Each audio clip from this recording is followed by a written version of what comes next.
The biggest breakthrough that I had in my career was actually the day that I got fired from my dream job.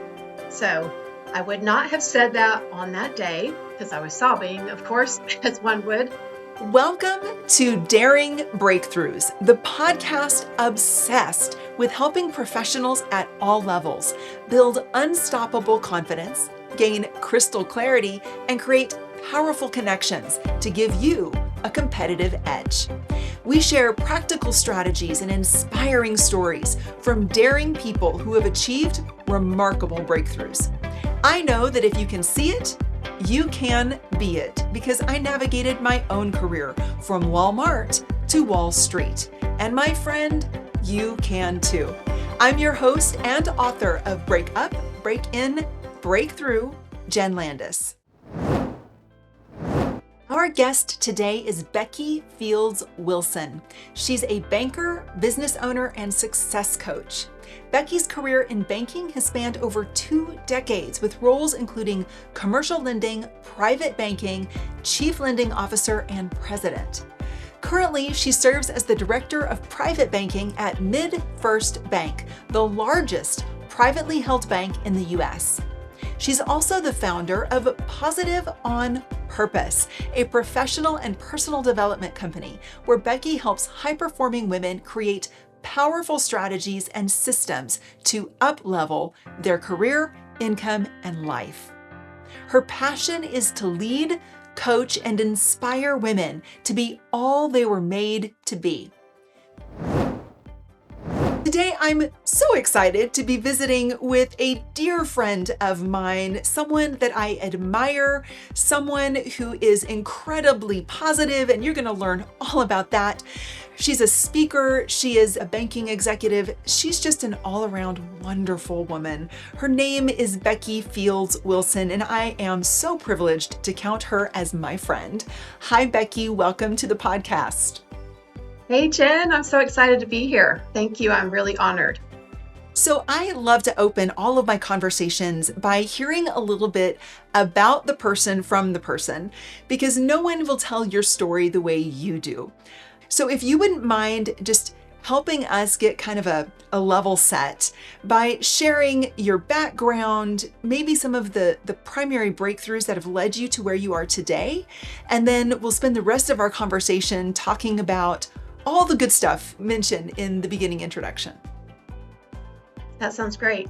So to lead off with, the biggest breakthrough that I had in my career was actually the day that I got fired from my dream job. So I would not have said that on that day because I was sobbing, of course, as one would. But to give you a little background on what that was, I've been in banking for 25 years. And I had a finance degree, and I didn't really know immediately that I wanted to go into banking, but I loved numbers. I ended up being a credit analyst at my local bank, and then just worked my way into the management training program and had a great mentor there that he just saw something in me and mentored me along the way and continued to give me opportunity after opportunity, just as I would, keep requesting those things like, okay, what else? What else do I need to know? So it was really exciting to learn under him and to get to go through management training programs under him. And he sent me to graduate banking school. And so I was able to work my way into senior management. I was president of that bank, and I was there for 15 years. And I really felt like it was my baby. Like, I loved everything about it. I was having the time of my life. A lot of the people on my team I had personally hired. And so we had kind of grown up together as well.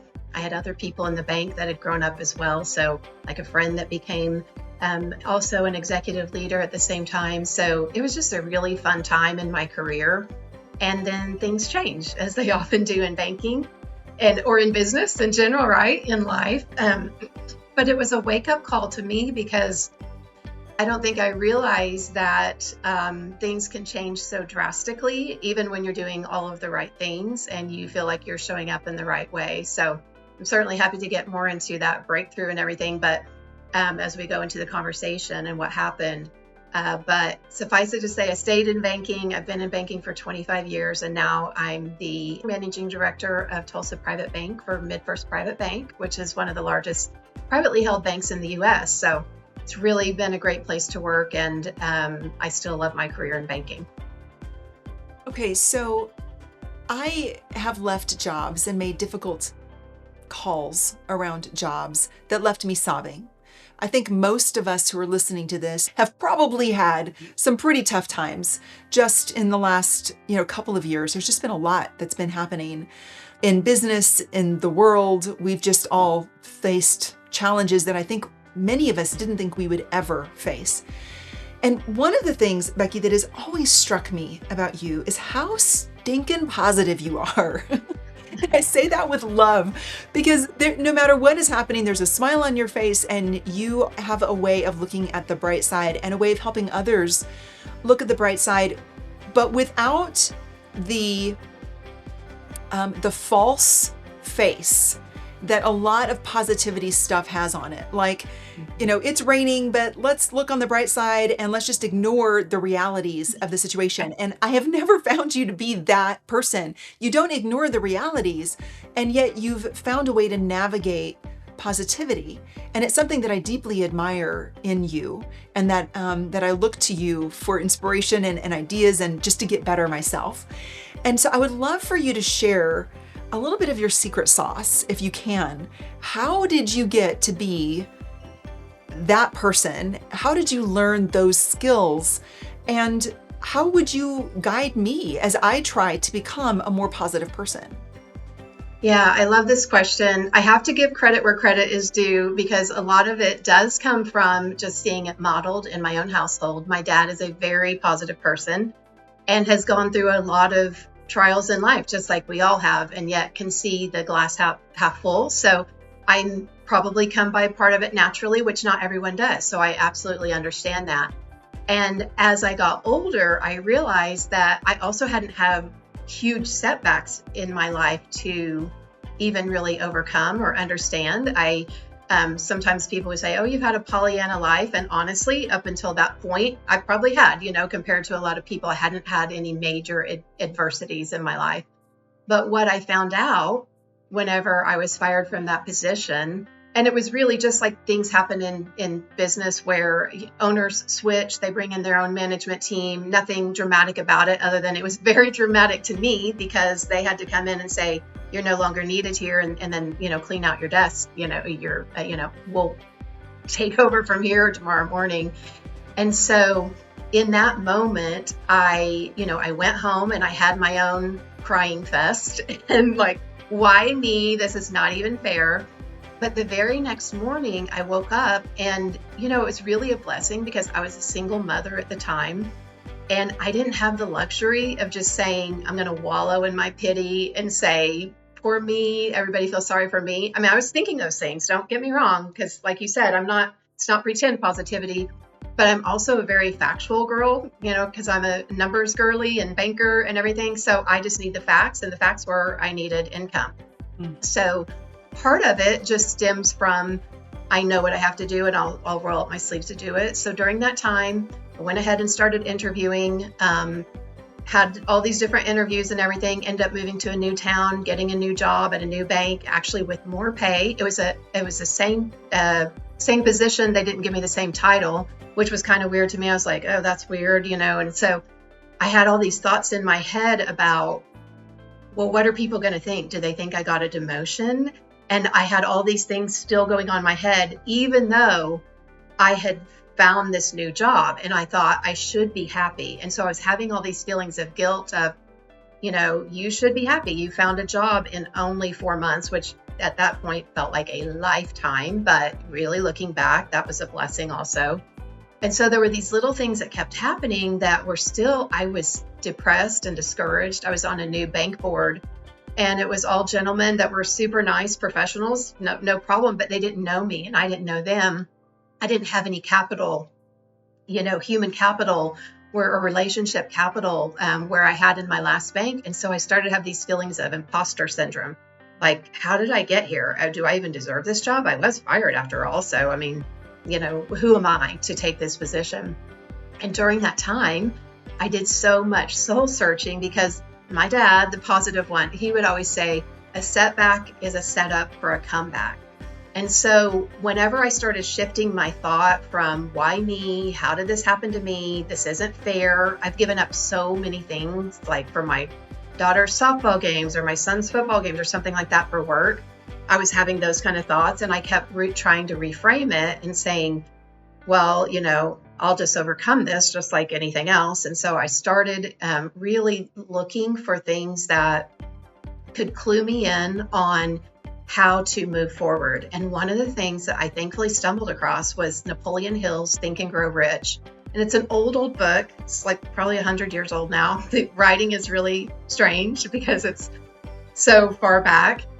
But one of the things that it kept talking about is that one of the things that tells whether someone's successful is not where they grew up or their background, but it's their thoughts.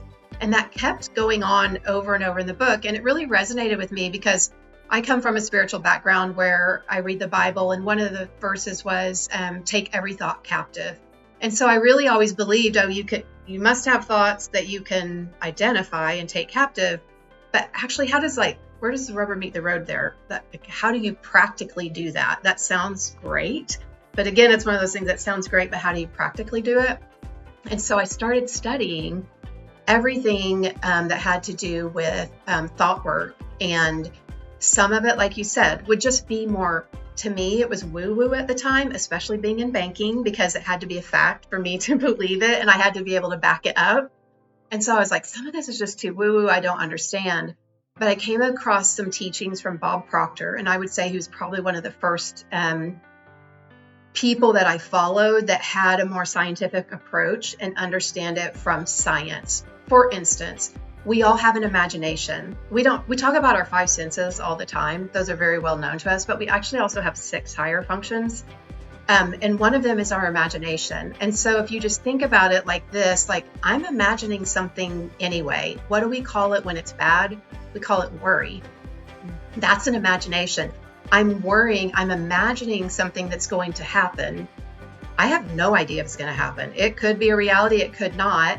Most of the time, it's probably not, because our minds are very good at imagining things, but we typically imagine the worst case scenario, really because it's just our brain's way of protecting us. It's that motivational triad that says we're going to try to escape pain, run towards pleasure, and not make changes. And so anything that, is a fight or flight, where your brain kind of says, hey, you better be concerned about this, that can be worry or anxiousness. We have the exact same tool to use, our imagination, to imagine something different and to imagine something better. And you talk about this, Jen, with your breakthroughs. Those don't just come from nowhere. Everything has to be dreamed up at some point. I have this pen here. Someone at some point envisioned this pen. Someone imagined this pen, and then someone drew it and brought it to life. So things don't just happen, but we don't really, especially in corporate world, I think, or just all of us achievers, we don't really ever connect the dots between I had a vision, I had imagination, I had a dream, I had a positive thought that got me here. And the thing that I finally realized is our thoughts, we can choose our thoughts. We're not at the mercy of our thoughts. We are in a paradigm or a habit of always thinking the same thoughts over and over. We develop those things out of habit because our brain is trying to conserve energy. But you can create a new habit, you can create a new thought. And to me, that was so empowering. And I just started working on every thought that I just like.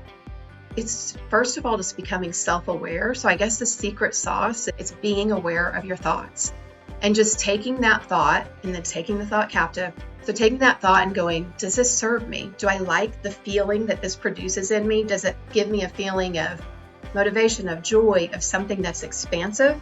Or does it give me a feeling of something that's going to shrink? Because anything that's growing is going to expand, and anything that's more of a depressed thing is going to shrink. You're not going to take the same type of actions from the same type of thoughts, because our thoughts form our feelings. So the main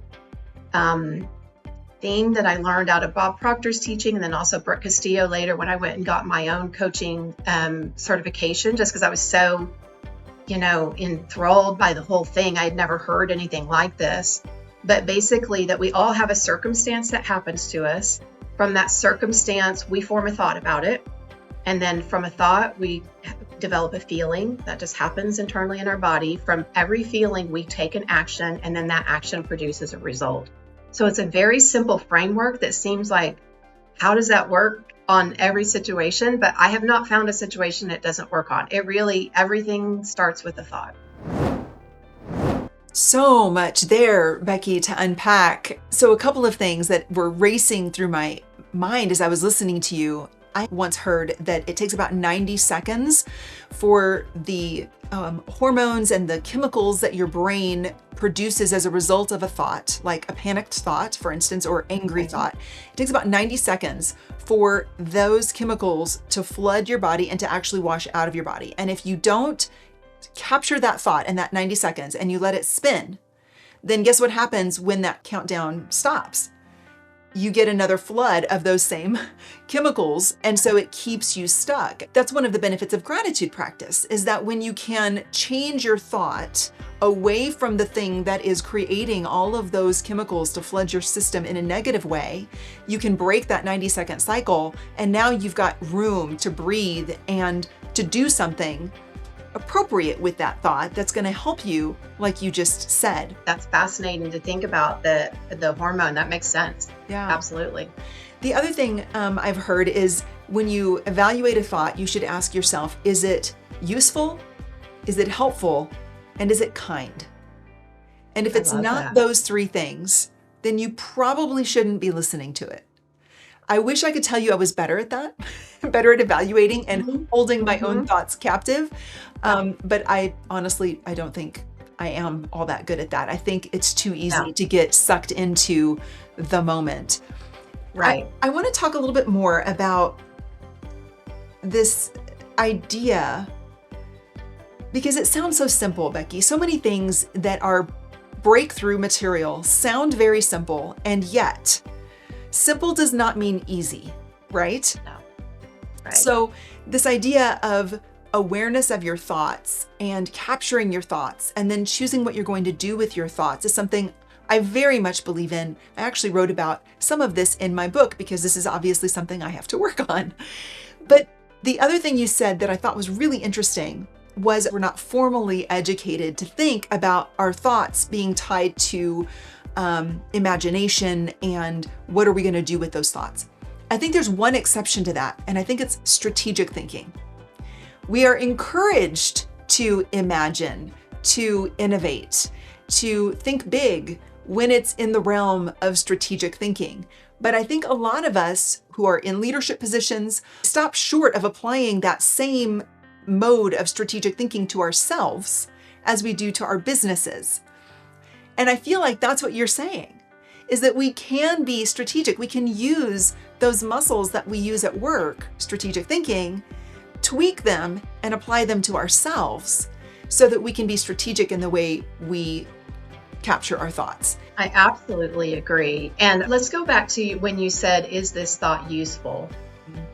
I still ask that question, but I'm now also giving a different definition to what is useful. So whenever you were talking about strategic thinking and, like a negative thought about something, whatever, there was a long time in my career where if basically someone had a different opinion than me, I just thought they were wrong. I would shut down, like, no, this is the right way. I've searched out every single answer and therefore it must be right. Right.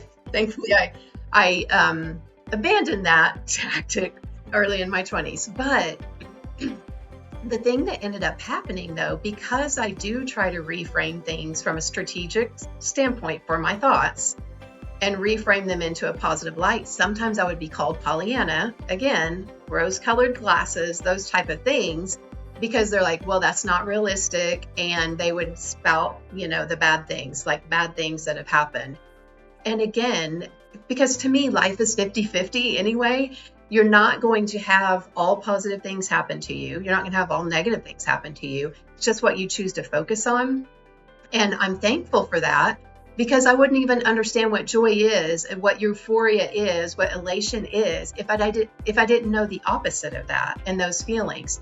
And I think sometimes we try to get away from those feelings in the workplace because we think, oh, that makes us a bad employee, or, oh, that makes a bad employee if they have a negative feeling or a negative thought. To me, what some of those thoughts, is this useful to me? It's a signal. It's just a signal that something's off here. So I want to listen to that in my head. And so what it did is it helped me reframe people who were like against what we were doing. I would step back and go, they must have a different perspective than I. Yeah, right. Of course they do. They're a different human, but I don't know why that's an epiphany sometimes, but it is. But they must have a different perspective than I do. They must have a different value set than I do. And they're coming at this from a different angle. They have different experience. So I wonder why they're having this type of reaction. I wonder why they don't want this change to happen. I wonder, and just getting curious instead of being judgmental. And so I think you're right. You're spot on about it all ties together. It all ties together, and it happens to us every day. And we have more control over our outcomes in our work and within our personal relationships at work than we think. We a lot of times frame it as fact, like it's that person who is bothering me. It's this job who is bothering me. It's the client that's being mean. It's my boss that's making me feel bad. We have so much control over our response to those things. It's not actually what's happening. It's your response to them and your thoughts about them. I so agree. And I think this really is highlighted for me as I think back on my career when I would receive evaluative feedback, whether it was in, a performance review, or I was leading a team and someone needed to let me know how my leadership was working or wasn't working. And I talk a lot about feedback in the work that I do with people. And I often tell people, wouldn't you rather know what those counter perspectives are? Because they exist whether you know about them or not. And if you know about them, whether they have to do with you or the project you're working on, whatever that counterpoint is, if you know about it, then you can take action or not. But you put yourself in the driver's seat, right? I can decide to either adopt or to politely decline that information or that feedback. But if you don't know about it, you don't have the ability to do that. And they're still talking about it at the water cooler behind your back. Right. Wouldn't you rather know Exactly. and be part of that narrative than not? Exactly. I want to talk about positive on purpose, because not only are you a banking executive, a coach, just a woman who is determined to change her destiny through positive thinking, as well as helping others, you actually are also an entrepreneur on top of all of it. So I want to hear a little bit about positive on purpose and the speaking that you do to help people like me and like our listeners become more positive. Yeah. So during the time after I had switched jobs, like I said, I was really feeling isolated and alone. And so back to that Think and Grow Rich book, he being Napoleon Hill, was talking about mastermind groups and how a lot of presidents and high-level people in the past have had a mastermind group, which is basically your own personal board of directors that you surround yourself with. So we all have those within the jobs that we're in, as far as our teams or boards or something like that. But this is your own personal hand-chosen board. And so I went around and just started asking really amazing, sharp women that I would meet in town.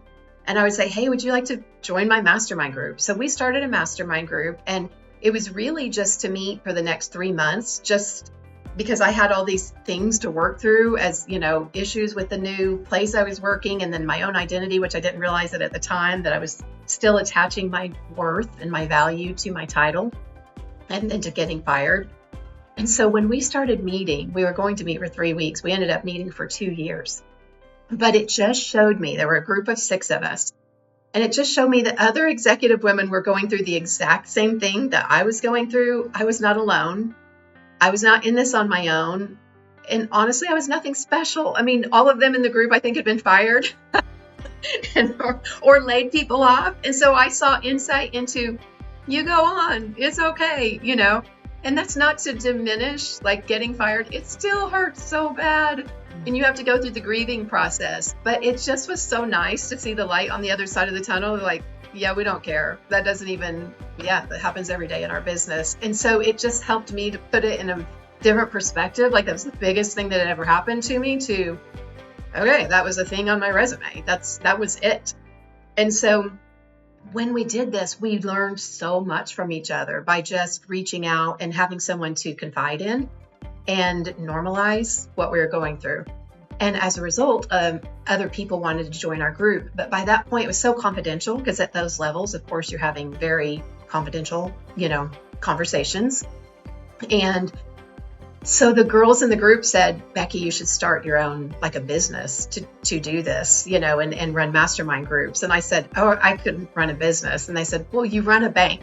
So you're running a business. Again, like a limiting belief. We all have these limiting beliefs. I just thought, no, I'm a corporate girl. I like my 9 to 5. I'm all, this is fine with me. And they talked me into doing it. And I started this business. And I realized during that time that my passion in life, yes, I love banking. Yes, I love numbers. I love waiting on my clients and everything. But my true passion in life and where I just shine and where I would do it all day, every day. And that is, my mission is to lead, coach, and inspire women to be all that God created them to be.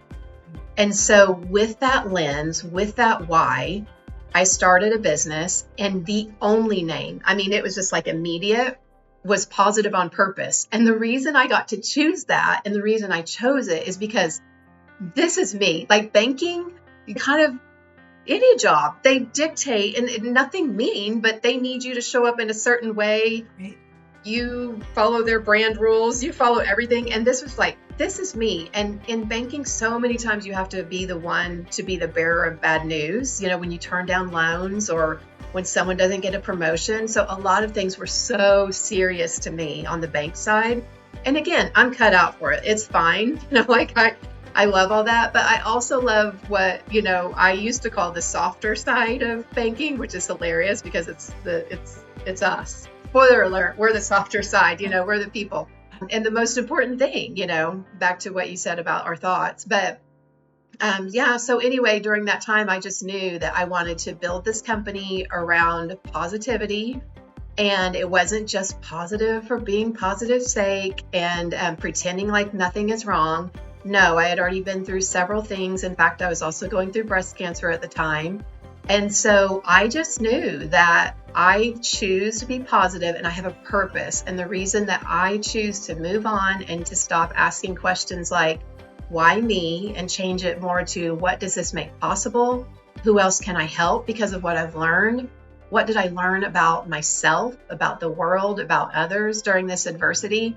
I became so empowered that I couldn't stop myself. And so that's why I named it that. And so I ran that business for, I think, 10 years, I would say, where I ended up also getting my coaching certification because I was also coaching a lot of small business. Female entrepreneurs would gravitate towards me because I had the background in banking and could advise them on, financial and banking matters also. So it's just a nice tie all in. And I loved all of that and doing some personal coaching. But what ended up happening is during COVID, I was so busy with banking, I had to drop all of my coaching clients. And I really did it so part-time. Obviously, my career doesn't allow for too much more. But, my kids were out of high school by then. And so I was doing this in the evenings, a few evenings a week. And then on the weekend, where I'd have coaching clients. But still, even then, my bandwidth was just too narrowed at that time. And so you mentioned the speaking. That's what I ended up pivoting that business to. I was so sad that I couldn't have clients anymore, but I still have this outlet of this passion that people will call me and say, hey, can I have coffee with you? I just was let go from my job. And I know people know this story about me because I'm transparent and I'm not going to pretend like everything has been easy or that I've had it just an easy path. But I am transparent about what the hard places were and how I got through them. And so I'll have people reach out to me, and that's my passion, but I haven't had time to be able to do that. So instead of doing the one-to-one model, I just do the one-to-many now because I still have a message. I still have a passion for getting it out there and helping women that are maybe a couple steps behind me, going through some of the things that I went through. And if they can borrow some belief from me for the time being, I love it. So your story is so inspirational on so many levels. And your transparency is such a beautiful thing. Thank you for sharing that, not just with me individually, as a fellow speaker sister and friend, but also with this crowd that may be listening to this podcast, and also the people that are in your sphere, because I think this is a message we need more of. It's such an empowering message. And I think the other thing that's so inspiring about your message is the fact that it wasn't easy. Like, it wasn't easy. You got fired. And I've had my own situations in life where I'm crying on the couch and my husband looks at me and says, I hope you go through this 10 more times because I want it to lose its power of debilitating you the way it is. I wanted to kick him at the moment, but it was tough love. It was tough love that I needed, right? And I think when I'm coaching women, I will often tell them, look, you need to go through this right now. If you learn this lesson now, you don't have to learn it later in your career. I've worked with a lot of people that didn't learn the lessons that they needed to learn because it was Pollyanna for their entire career until it got towards the end of their career and they were ill-equipped to handle the type of adversity that came at them. And I think being able to handle adversity, navigate it, extract the lessons from it that we need, and end up on the other side positive on purpose is a superpower that more of us need to cultivate, and that we are better off ourselves when we learn to do that. So I just love what you're sharing here, and I'm so appreciative of it, Becky. From an economy perspective, since we've got a banker on the line, what would you share right now? Because it is tough for a lot of people. Lots of companies are closing their doors. Lots of companies are reducing their workforce. And I know personally how difficult that is for not just the person who's going through it, but the family that's attached to that person. So anything that you would share specifically with folks that are going through that tough time right now, either they got laid off or they lost their job for one reason or another, and they're looking at this economy going, what am I going to do? Can I be as lucky as Becky and only be out of work for 4 months? Right. Yeah. It's so scary when you get that information. So I want to go out this, I'll tell you a quick story and then some practical steps that helped me along the way. Whenever I was in banking, when I was president of the bank, it was during the Great Recession. So it was during the 08-09 where everything was, crumbling in banking and the housing crisis was happening. And so it greatly affected my team, my bank, my clients, my community, the nation, and the world. So that's a real problem. That's a big problem. So of course, as a banking executive, I was listening to all of the news channels every day, Bloomberg, CNBC, you name it. Wall Street, had it all out on my desk, listened to it in the morning, listened to it at night, had it on in the car. It was constantly in my head telling me how bad things were. And it was. There's no denying it. People were laying people off. It was so scary. We were foreclosing on homes. That was the first time I had foreclosed on a business, on a daycare. Oh my goodness. These were real things happening to us. So I was perpetuating that story over and over because it was so terrible. I'm telling my team, it's so terrible out there. It's so terrible. Listen to what happened today. Another company closed down, another this, on and on. And my sales coach got on the call with me that week. And I said, hey, I don't have time for the call this week. Everything's going bad. I have to go to court and foreclose on this one company and then another. And it was so hard on me, on my heart. It was so hard on me. And she said, I want to stop you right now because you have a really negative spin on this. And I said, yeah, it's negative. I understand. Okay. And she said, well, I'm just going to let you know that you didn't have to sign up for the recession. And I said, what are you talking about? That sounds crazy. And she's from a financial background, financial trainer, and in banking. And I said, what are you even talking about? We all are in the recession. What do you mean you don't have to sign up for it? And she said, your homework is actually, I want you to, tonight, instead of getting on CNBC and all these places that you're listening to, I want you to get on and to Google all of the companies that thrived and grew during the Great Depression and all of the companies that grow whenever we have a recession or a dip in the economy. Because you're looking at all the bad things that are happening. Those are true. But there are also businesses that are so strong, they're buying up these other businesses because they were just well prepared for it for whatever reason. And so she said, you're focusing completely on everything that's bad and nothing good. And that was true. That was true. But at the time, I was still kind of like, how is that going to help? But here are the practical things that I learned out of that. And then also getting fired. And then also having to lay off people myself. And that is the practical thing is those are real events that are happening in the world, but they're not exactly happening to me right now. I need to deal with like what is in front of me. And so I have this saying that says, where your focus goes, your energy flows. So you can see me focusing on everything that was bad in that economy, and I was going for more of it. Or you could see me as I did my pivot and chose a new thought of where there are companies out there that are doing well. We're actually doing well as a bank. We're very well positioned. We were conservative, and so we honestly didn't have not even close to the number of losses that a lot of the banks were having. So we were safe. So I was kind of like, why am I not giving us credit for that? When that happened, it opened up a whole new pathway for me that I didn't see because I was just doom and gloom over here. This opened up a whole new pathway of, okay, what does this make possible? What it makes possible is I do know that 99% of my portfolio is performing well. Why don't I go to some of those businesses and see who would like to maybe buy out some of these other businesses? Who would like to maybe take on some of their employees? Do you need extra, like a home for this, that, or the other? I know you're looking for a deal right now. We have some deals, and it would help someone out of their credit. So all of those things it made possible. And when I started turning off the noise and turning off all those other things that are facts, that are reality, that are happening, it wasn't that I was ignoring them. People still clued me in on everything that needed to happen. But my practical piece of advice for you during this time is to stop listening to the noise and stop listening to other people who are saying it's so bad out here. There aren't jobs.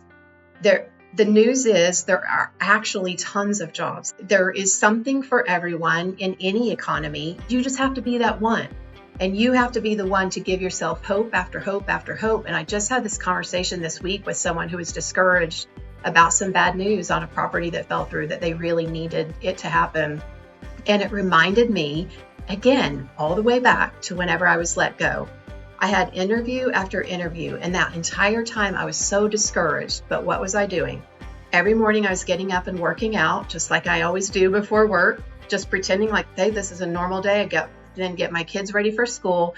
I do my normal day. I do my normal things because I have an expectation. I have a hope that I will have a job again. I have this barometer set in my mind. I will return back to normal. That's going to happen. It's just a matter of when. It's just a timeline. And so then all you're doing is you're acting as if, and it's not pretend, it's just that I know it's going to happen. And you have to convince your mind of, I've had a job before, I'll have a job again. It may not even be the exact one that I want right now, but it will be something. It will be enough to meet our needs. And then you'll move forward and springboard from that. Because what I realize now, looking back, hindsight is so lovely. I didn't know it at the time, but look for your mile markers. Look for your little milestones. Because now whenever I was telling this story to my friend recently, I look back on that. And even though each of those first 5 interviews ended in defeat and a no, what it did for me that I didn't realize that it was doing at the time that was so neat is it gave me hope. So I was jumping from hope to hope. So this morning I was getting up and getting ready for an interview, and I was so happy that week. And yes, I was discouraged whenever I didn't get it, and then I was like, oh, I've got another interview. And so I was hopping from hope to hope to hope, from positive thought to positive thought to positive thought, and I landed. I ended up landing where I needed to be. And it's never in the timing that we want. It's never exactly how we plan it out in our mind. But if we don't envision it in the first place and give our thoughts access to that, we won't get there. And so the practical thing that I think you can take away from this is you do have control of your thoughts. You can, again, use that journaling process. I was never a big journaler, but through all these different things, I've learned to be a good journaler. And the first step you could take today, just get out a blank piece of paper, write everything negative, just write your mind, just write it all out. Completely dump it out on the paper. This will do 2 things. Typically, when I do it, I realize, wow, I can barely even fill one notebook of page of things wrong right now. That's so interesting to me because your brain, just like you were talking about that loop, the hormone thing. It's true. It's like your brain is on a loop, just telling you everything's wrong, everything's wrong, everything's wrong. When you write it down, there's a few things wrong. And so, okay, that's a little bit more solvable than everything in the world is wrong. So that writes that down. But then the other thing it gives you the ability to do is go, okay, what do I want to change about this? Which of these thoughts I'll go through and cross out the ones that aren't useful, just like you said. Circle the ones that are useful. I want to do more of those. And then the ones that aren't useful or helpful or kind, I just want to replace it with something else. So a bridge thought would be, you're not going to go from, I got fired today to, I know I'll have a job tomorrow. That your brain's going to go, okay, that's not realistic. And it's probably not. That would be amazing. But maybe a bridge thought would be something in between, which is that thought that I was telling you earlier, like, I've had a job before. I know I'll have a job again. That's just a little bit across the bridge. Or I have so much value to give to the world. I can't wait to find my next employer. I have so many friends that I know from past jobs. I can reach out to them. And just every little thought, again, it's going to get you across that bridge to all of a sudden you have a job. So it's so important just to remember that the power of your life is in your thoughts. It's in your thoughts. It can change everything. And that's why I'm so passionate about it. As you can see, I get so excited talking about it because it really transformed my life whenever I understood the power of that and that it's within me, which is really neat. I will never forget that. This has been such a wonderful conversation. I've learned so much. I think this is a great place for us to transition to your information. If people want to follow you and they want to see what you're doing or find out where you're speaking next, how can they get in touch with you, Becky? The best two places are LinkedIn and YouTube, and it's both under Becky Fields Wilson. Becky, thank you again so much for this lovely conversation. I will include all of the things that we've talked about in the show notes down below so that people can have access to the book recommendations that you've mentioned and your contact information. Thank you so much for your time. Thank you, Jen. Well, that's it for today's episode of Daring Breakthroughs. Thank you so much for joining us. If you found value, I invite you to review, like, and subscribe. Remember to check the description for free tools and resources that were mentioned in today's episode. Also, let's be friends. I'd love to connect with you. You'll find me on all the social platforms at Ask Jenn Landis. That's Jen with 2 N's. And finally, if you need a speaker for your next event, visit jennlandis.com. That's JENNLANDIS.com. Until next time, share one insight you gained today with a friend and make one bold move. I dare you.